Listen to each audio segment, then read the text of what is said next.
Hello programmers, welcome to my YouTube channel Techie Projects. So in this video I will show you the mental health care chatbot using Python and AI. So let's start.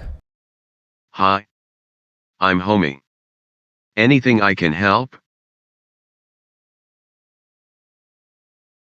Mental illness is a health condition that interferes with a person's thoughts, emotions, relationships, and daily functioning.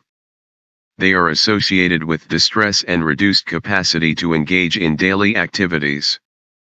It is important to know that mental illness is a medical condition that has nothing to do with a person's character, intelligence, or will. Just as diabetes is a disorder of the pancreas, mental illness is a medical condition due to the biology of the brain. Let's play the music.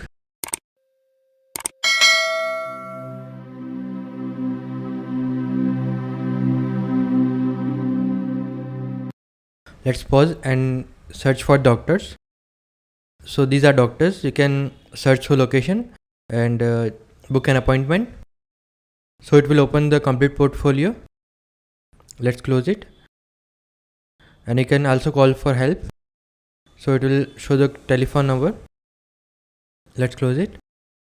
Okay, this will be the help section where it will give the complete suggestions to improve the mental health illness. And you can open the calendar here to choose date. You can also play the games. So this will be the complete project. If you have any doubt, then you can comment in the comment section. I will try to reply soon. And thank you friends for watching my video. If you have any, then subscribe channel and share with your friend. Thank you.